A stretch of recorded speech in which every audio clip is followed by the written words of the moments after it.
बाबा जी जय श्री राम, हर हर महादेव। जय श्री राम, हर हर महादेव। ओम नमो नारायण जी। बाबा जी क्या नाम है आपका? महंत मुरलीगिरी महाराज, मुरली गिरिजी महाराज, श्री पंथ दशनाम जूना अखाड़े से। जूना अखाड़े से हो। बाबा जी आप प्रयागराज में महाकुंभ में आए हो? हाँ जी, हाँ जी। तो आपका आश्रम वो लगा हुआ है? हाँ, यहाँ पर जूना अखाड़े में अपना जो है टेंट लगे विश्राम हुए हैं। विश्राम स्थल हाँ, है। वहीं पर है। कितने दिन रुकोगे यहाँ पे? अभी जो है पहला स्नान है अपना जूना अखाड़े का हाँ, 14 जनवरी 14 जनवरी, और दूसरा स्नान है 29 जनवरी।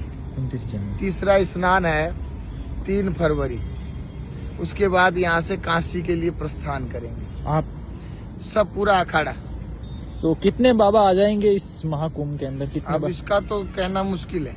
अच्छा, वो लाखों की संख्या में है मामला, हाँ। करोड़ों की संख्या में मामला है। अच्छा, तो यहाँ पर ये कितने साल बाद में लगता है ये? 12 साल बाद। 12 साल बाद में। इससे पहले जो 2013 में लगा था, हाँ, अब जो है ये फिर जो है 2025 में 12 साल बाद। तो यहाँ पर मतलब ये हिंदू धर्म सनातन धर्म के लिए महत्वपूर्ण है।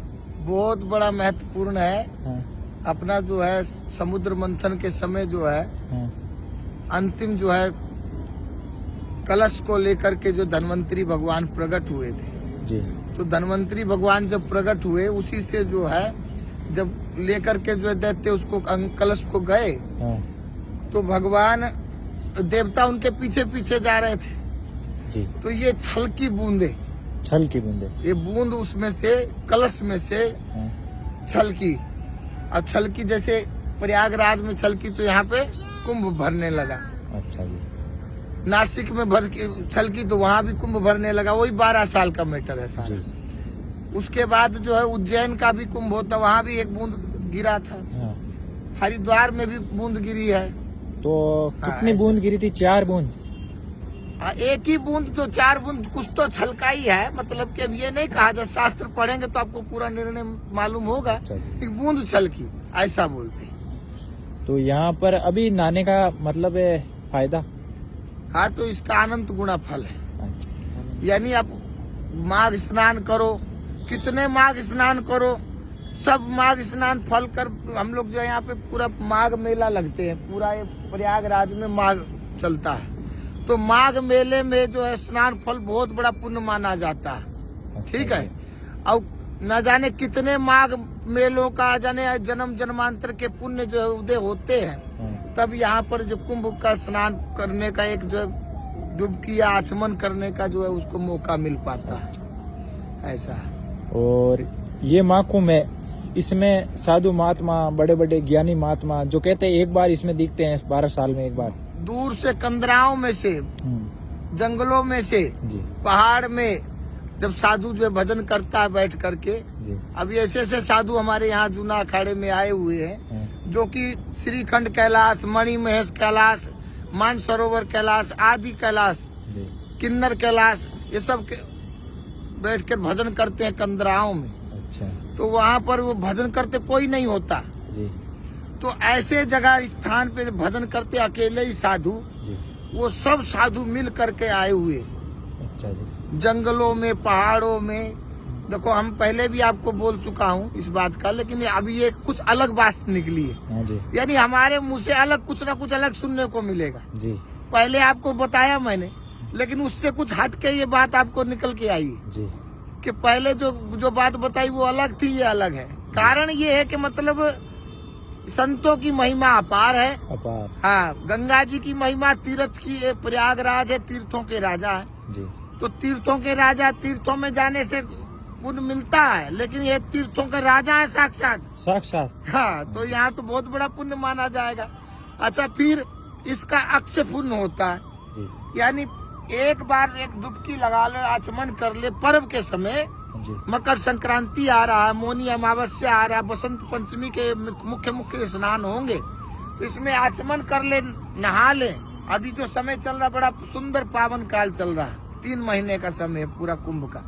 तो इस समय में जो है मतलब कभी भी आकर के आप डुबकी लगाइए, स्नान करिए, तो आपका अक्षय फल होगा। सनातन धर्म के घर में जन्म लिया बच्चा को यहाँ अक्षय पर फल क्या का मतलब, अक्षय फल का मतलब ये है जी कि कभी खत्म ना होने वाला अक्षय, यानी वो कभी खत्म नहीं होगा, इतना पुण्य लगेगा उसका, जी। इतना धर्म बनता है। आपसे एक सवाल है कि और यहाँ आकर के दान करो, जी धर्म करो, पुण्य करो, साधु सेवा करो, मन में भगवान का नाम जपो, आकर के जो देखो गंदगी ना फैलाए, सबसे बड़ी बात है। जी यहाँ तीर्थ में आकर के गंदगी फैलाना पाप होता है। अच्छा जी। आप स्वच्छता का बड़ा ध्यान रखें, ख्याल रखें, तो आप जो है बहुत बड़ा पुण्य आपका होगा।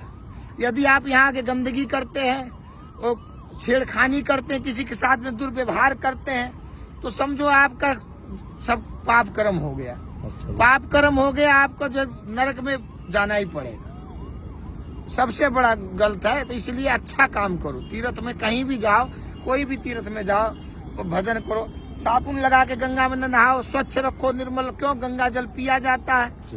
पूजा में, भगवान की पूजा में लगता है, इसलिए इसमें गंदगी ना फैलाएं। आकर के आप अपना उसका जो पुण्य का लाभ लें और अक्षय फल जो मैं बता रहा हूँ उसका फल प्राप्त करें, लेकिन इस तरीके से करें तो बहुत ज्यादा अच्छी बात है। आपकी कितनी सालों की तपस्या है? कठोर तपस्या? मेरा जो 8 साल का भजन, 8 साल की उम्र से मैं जो साधु हूँ। 8 साल की उम्र में? 8 साल की उम्र से घर छोड़ करके जो ऋषिकेश में पढ़ाई किया, सब किया। कैसे बाबा जी आपके मन में आ गया कि 8 साल की मन में उम्र अब प्रारब्ध होता है। अच्छा। मन में क्या होता है, वो सब समय भगवान ने लिखाया रहता भगवान है ने सब खुद कुछ। पहले ही लिख दिया है ना, जिसने सब कुछ आदमी का इतनी छोटी उम्र में बाबा बन गया है, इतनी उम्र में तो सेवा करता, ये करता, वो। तुम आपका मन की भावना है ना, जैसी दृष्टि हाँ। वैसी सृष्टि दिखाई पड़ती क्या है। बात कही तो है। तुम्हारी सोच है, हाँ। तुम्हारी सोच देखो, आदमी देखता है जैसा वैसा ही उसकी सोच बनती चली जाती, लेकिन तुम्हारी सोच के अनुसार हमारा क्या है। देखो, हम जो है आपकी नजर में महात्मा है, संत है, कोई हमारे को भगवान भी मानता है, हालांकि भगवान नहीं है लेकिन भाव है, आप तो भगवान की तरह हम दर्जा देते हैं आपको। देते हैं ना, जी। दर्जा देते। तो अच्छा, कुछ लोग ऐसे बोले पाखंडी, ढोंगी भी बोलते होंगे। सबकी सोच अलग अलग है, सबकी भावना अलग है, लेकिन ये है कि जिसका जैसी भाव जाकी ढोंगी रही, भावना जैसी, और प्रभु मूर्त देखी तिन तैसी। ढोंगी तो की क्या आप पहचान होती है बाबा जी? आकर के देखो, निर्मल मन, हाँ। निश्चल मन, विशाल मन, अपना निर्मल मन बनाओ। निश्चल, चलायमान नहीं होना चाहिए, निश्चल मन, विशाल मन, बड़ा मन बनाओ। जेब में पैसा है तो लाखों रुपए लेके आए, हाँ। लेकिन चवन्नी भी न जाए, चमड़ी जाए, दमड़ी न जाए, अरे। ये कोई बात होती है क्या? नहीं होती। ये चमड़ी चली जाए, यानी किराया खर्च ना, किराया नहीं, पैदल जाएंगे। पैदल जाना अच्छी बात है, सेहत के लिए भी बढ़िया है। बाकी ये है कि थोड़ा दान पुण्य, गरीब की सहायता करो, सेवा करो। कोई मांगने वाले बेचारे बहुत आप परेशान भी, कष्ट वाले भी हैं, तो हो सके तो भोजन खिलाओ सबको, और हो इससे भी ज्यादा